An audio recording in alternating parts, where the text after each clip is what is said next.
Hello and welcome back to RP-0 America as we approach our closest approach of Venus. So I've set up a maneuver node. We had a little bit of RCS left in the Aegina craft, which was excellent because that allowed us to, I believe we may have enough delta V now to do a capture. So this is a maneuver node for like a very minimalist capture, nowhere near like getting a circular orbit or anything, but might have enough delta V here to actually achieve orbit of Venus. So let's just pop into a little bit of time warp there to stop the rotation. And let's say Ranger, closest approach, 25 minutes. So yeah, this alarm here should stop me from warping past this point. It's not precisely matched with this point, but it's close enough that if I'm overzealous with the time warp, it should slow me down and stop me before I zoom past that closest point, which I don't know about you guys, but that happens to me all the time. All right, we're close enough that we're getting a little bit of data. Delete that on close. All right, so let's capture some data. It might be more sane, particularly because we're doing a dark side approach, it might be more sane to capture that science while we're here and then keep it on hand until after we've completed this maneuver. Also, I'm not sure how long this burn is going to take. Oh, weird, why is it not, am I going to have to, is it thinking I have a real engine? Or, oh, weird. So I'll have to check with Nathan Kell on this, but so notice how, okay, engines are off, like the RCS is off, so no thrust, and then I'm throttling, come on, oh right, because where my mouse was. So I throttled up, so you can see I'm clearly getting force from that RCS. Look, it's burning fuel, and then no FX. So that is unusual. And yeah, there's a really low ISP in this fuel, but super advantage is that it stays stable in space for you. All right, so we are slowing down as we approach this. I just need to make sure, the only thing that really matters is that this doesn't get below 150. Beyond that, I'm pretty safe. Whoa. Am I in time warp? No, I'm not in time warp. So, all right, I suppose just because I've got these 4 RCS thrusters on a very light craft. Oh, that's cool. It's weird. It's kind of, is it thinking about it as engines? That might be another addition in recent MechJab, because it's actually, my brain is fuzzy. But yeah, it's sometimes the RCS and such. Oh no, it's because it's a monopropellant. It's because it's an actual legitimate monopropellant. So that looks like a capture. So we've got a super loosey-goosey capture there. Here, let me actually check what is our eccentricity before I finish it off. Orbit.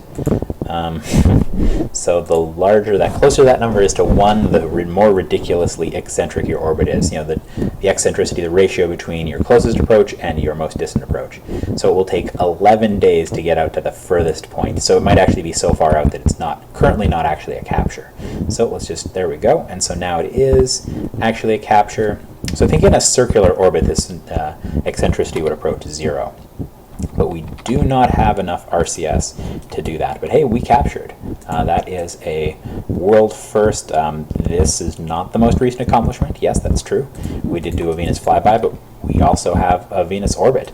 And a very awkwardly shaped orbit it is, but it is an orbit.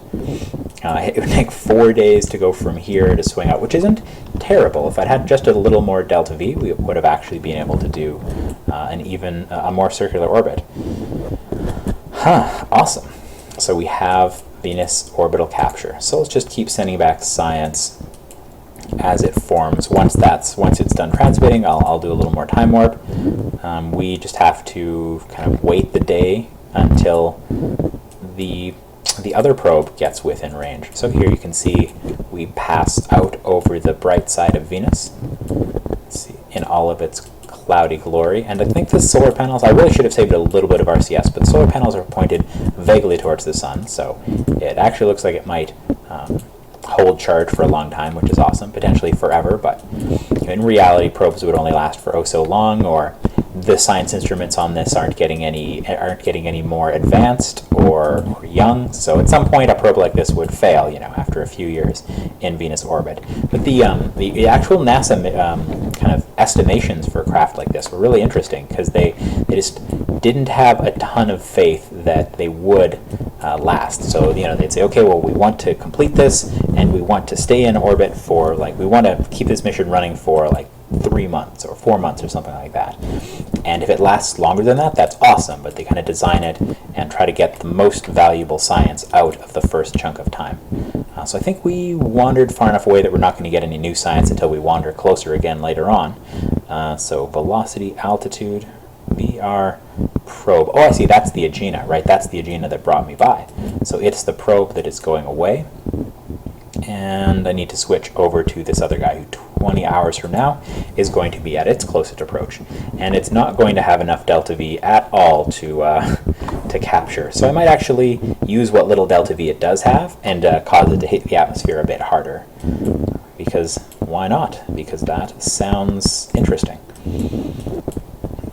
Yeah, I did kind of, while doing some realism overhaul or RP-0 like development / fun, I tried to simulate some old historic Venus landings, like brutal. The Venus historical landings are really brutal, and I think Shabs and a couple other people were doing. They did it before I tried to do it because they were saying, hey, these things are broken and these things aren't working as they historically should. And so, of course, I had to test that, right, to make sure that, confirm that I was also getting bad behavior and also kind of refresh my brain on how this was historically carried out. Oof, so we're gonna smash. There's not going to be any atmospheric skim here at all. We're going to smash into the surface. I think I'm fine with that. Yeah, because the atmosphere is so thick, a probe that comes down on Venus has to withstand some very, very substantial aerodynamic g-forces as it slows down. So unfortunately it looks like we're going to be hitting the dark side here, but that's okay.